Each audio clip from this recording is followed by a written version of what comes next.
용해인 대표님은 대표님이자 저희 회원이십니다. 네, 반갑습니다. 기본소득당 대표 용해인입니다. 드디어 윤석열 탄핵 국회의원 연대가 첫 걸음을 내딛습니다.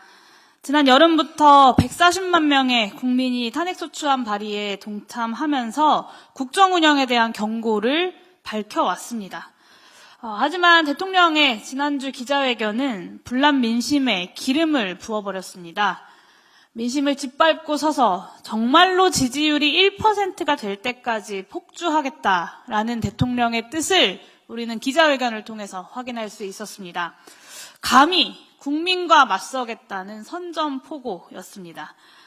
이제 윤석열 정권 퇴진은 국민 과반 이상의 요구가 되었습니다. 윤석열 정권에게 계속해서 국정 운영의 권한을 주었다가는 대한민국의 생존 자체가 불투명해진 것이다 라는 위기의식이 국민들 사이에서 빠르게 퍼져나가고 있습니다. 이제 나라를 구하기 위해서 탄핵이 필요하다라고 국민들께서 명령하고 계십니다.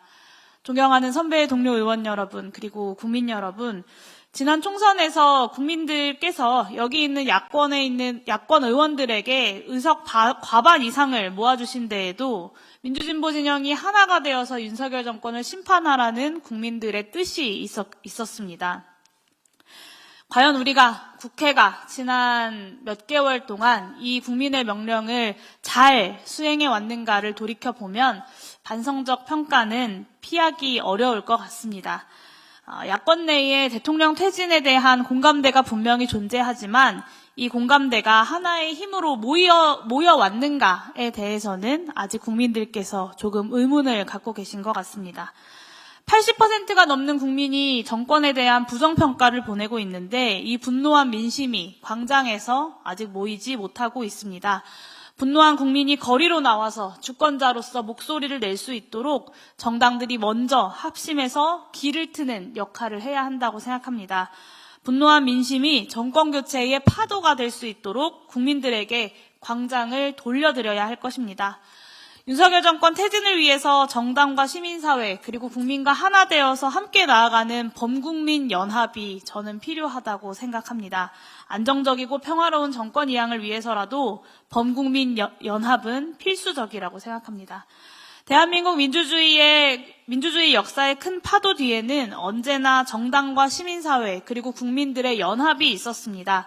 87년 민주항쟁 뒤에는 김대중 전 대통령이 이끌었던 범국민연대가 존재했고 2016년 촛불 당시에도 시민사회의 주도로 탄핵 정국을 만들어냈습니다. 모두가 불가능할 것이라고 여겼던 민주주의의 승리를 만들어냈던 원동력이 범국민연대였다라는 것을 우리 역사가 보여주고 있습니다. 이제 2024년에 우리가 그 역사를 이어받아서 새로운 역사를 써야 할 때입니다. 선언적인 탄핵 요구에 그치는 것이 아니라 범국민연합을 이끄는 선봉에 서서 국민의 손을 맞잡고 민주주의의 승리를 이끌어 나가야 합니다. 오늘 탄핵연대 발족이 역사적인 전환점이 되기를, 그래서 오늘 이 날이 역사에 기록되고 민주주의가 승리했던 그 첫날로 기록되기를 소망합니다.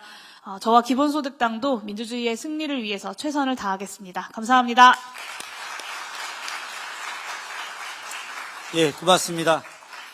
제가 사실 맨 마지막에 오늘이 역사에 기록될 날이라고 탁 발언하려고 했는데 우리 용해인 대표님께서 미리 말씀을 해주셨습니다. 맞습니다. 오늘이 민주주의를 위한 역사에 기록될 날이 분명할 것이라고 생각합니다.